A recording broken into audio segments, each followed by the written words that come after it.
my name is Tiffney Howell, and today I will be speaking about my service learning experience while at the Humane Society of Washington County. So first I'm going to begin with a little bit of background. The organization opened up in 1994.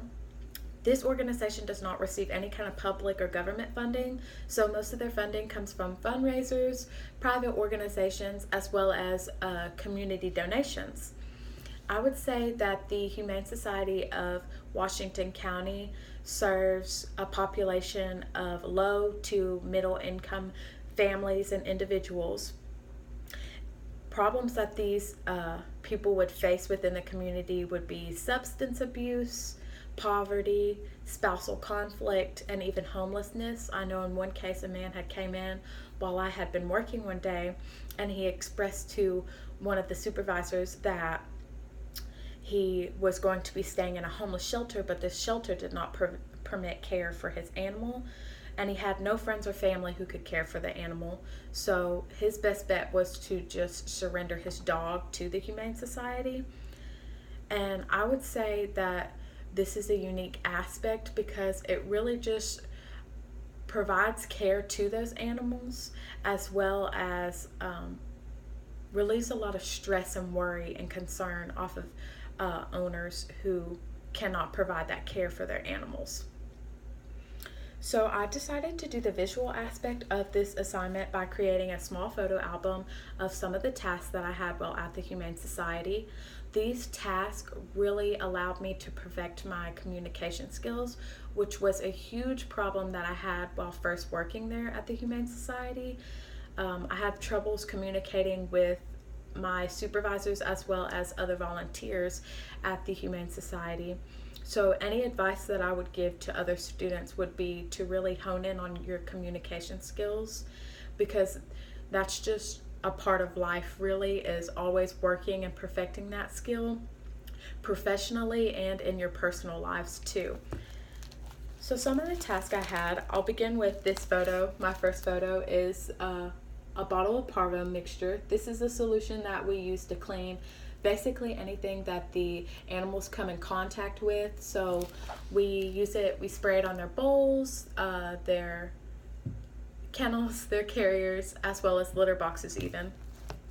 So I just took that big plastic bottle and then poured it into a smaller plastic bottle, like a spray bottle. That way, myself and other volunteers are able to utilize this spray bottle to spray on the kennels, carriers, things like that that need to be sprayed down with Parvo. And I took this picture, which is the filled bottle that I had poured, as well as a roll of paper towels, because this is an essential donation that we receive from the community.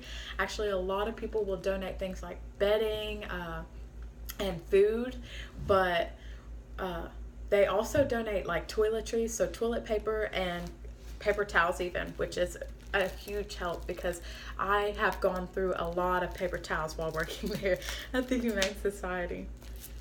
So these next couple of pictures are actually just photos of me washing out the dishes that had already been in the sink that volunteers did not get the chance to wash, as well as a couple of them I had to grab out of the dirty kennels.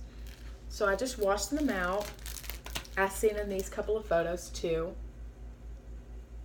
Just me washing and rinsing them. And then I placed them on this blue towel to allow them to air dry. And then after that, I cleaned out this sink strainer, because a lot of times like the utensils and the bowls will have, they utilize these utensils to like spoon feed the animals medication and stuff. So a lot of times the food will get caked on there and caked in the bowls, and then it just gets in the sink strainer and leaves this film around the sink, and you're not really efficiently cleaning the bowls and stuff and the utensils if you don't have a clean sink. So I always make sure to clean that out, just dumping it out into the trash can and then wiping out the sink with a paper towel. And then after that, I cleaned out 3 of the dirty carriers that needed to be cleaned. So that consists of me just using that Parvo bottle, that spray bottle, and spraying that Parvo in and outside of the carriers and letting that soak for 10 minutes. So as seen in this photo, I'm spraying the Parvo, and then I had let it soak for 10 minutes and wipe them out with paper towels and place them on the clean carrier table as seen in this photo. as well as this photo. And then I moved on to spraying some of the dirty kennels out. So I sprayed this one with Parvo. And a lot of times, if you're not verbally communicating with your supervisors or other volunteers of what needs to be cleaned and how to clean it, they will actually place notes on things. So in this photo, you can kind of see there's a note on the dirty kennel saying dirty. So I knew that that kennel specifically needed to be cleaned. So that really consists of taking, like, there's sheets that they like to place around the kennels. So taking those sheets off and any kind of bedding. So they'll use like hand towels and blankets and things like that, pillows to place in the kennels. So those need to be taken out as well and placed into either of these two black garbage bags.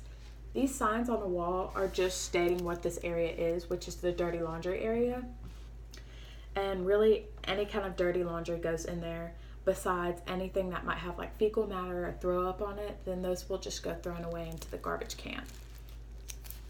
And then I decided to take a photo of me washing my hands because this is so important. You're always constantly working with and around the animals. So always making sure, you never know if they have some kind of sickness or illness. So always making sure that you're wearing gloves or washing your hands is best. And also there's a lot of people that come in and out of the organization too. So just making sure, being careful that you're not passing anything along to them as well. So the best thing to do is just make sure that you're washing your hands, or as seen in this photo, I'm placing on gloves so I can clean out some of the the kennels that needed to be cleaned out.